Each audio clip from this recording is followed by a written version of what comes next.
इंदौर के एरोड्रम थाना क्षेत्र में सोमवार सुबह एक बुजुर्ग महिला मॉर्निंग वॉक पर निकली थी, जिसके साथ मारपीट कर लूट की घटना को अंजाम दिया गया था। बता दें, पुलिस ने इस मामले का खुलासा कर दिया है।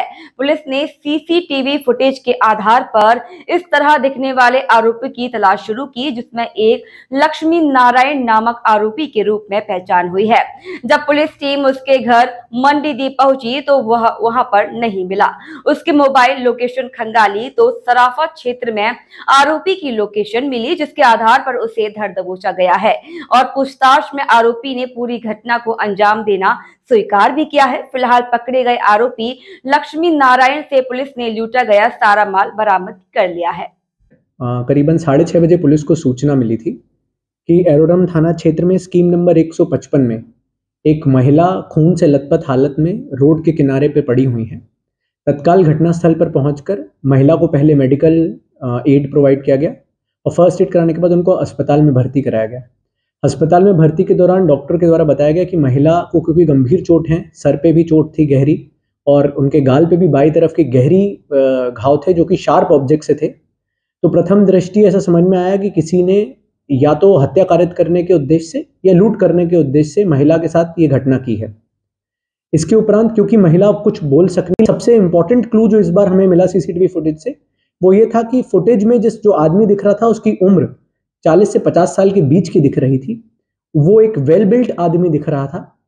दूसरी चीज उसमें जो एक स्पष्ट रूप से समझ में आ रही थी कि उसके बाल जो सर पे थे वो कम थे। तो इसमें हमने एरोड्रम थाना क्षेत्र के जितने भी ऐसे बदमाश थे जिनका हमारे पास रिकॉर्ड था, जिनको ऐसी रूपरेखा से मिलते जुलते थे, उन लोगों को खंगालना शुरू किया था। इसमें सबसे पहले हम लोगों ने। सर, आरोपी का नाम क्या है और कहाँ का रहने वाला था और घटना के समय सुबह 4:30 बजे वो इलाके में कहाँ घूम रहा था? इस आरोपी का नाम, जिसको अभी हमने गिरफ्त में लिया है, इसका नाम लक्ष्मी नारायण है। ये 52 साल का है और मंडीदीप का मूलतः जिला रायसेन का रहने वाला है। अभी तक की पूछताछ में ये पता चला है कि ये इंदौर अपने एक पुराने प्रकरण की पेशी में आया था और पेशी करने के बाद इसने सोचा कि मैं लूट कारित करता हूं और लूट कारित करने के बाद मैं रायसेन वापस चला जाऊंगा तो पुलिस को पकड़ने में सफलता हासिल नहीं हो पाएगी। ये इसका मुख्य उद्देश्य समझ में आया है और इसके पास से जो टेमी जो जब्त हुई है, जिससे ये अमूमन इसने पहले भी गृहभेदन की घटनाएं की हैं, तो जिससे इसने महिला पे वार भी किया था। तो ऐसा ही समझ में आ रहा है कि सुबह 4:30-5 बजे जब अमूमन घरों में लोग सोते रहते हैं तो उस समय गृहभेदन की घटना करके चोरी या लूट कि इसका प्रयोजन होगा और उसके बाद ये वापस भगने की फिराक में था। सर, आरोपी का जो चेहरा था वो शायद उसके बाल कम थे, 75 को आपने आइडेंटिफाई किया था, उसमें से किस तरह से इसको आरोपी को निकाला सर? ये बात सही है कि क्योंकि हमारे पास एक भी क्लियर फुटेज नहीं थी, आरोपियों को ढूंढने में थोड़ी सी मुश्किल हो रही थी कि एक भी हो सकते हैं और अधिक भी हो सकते हैं।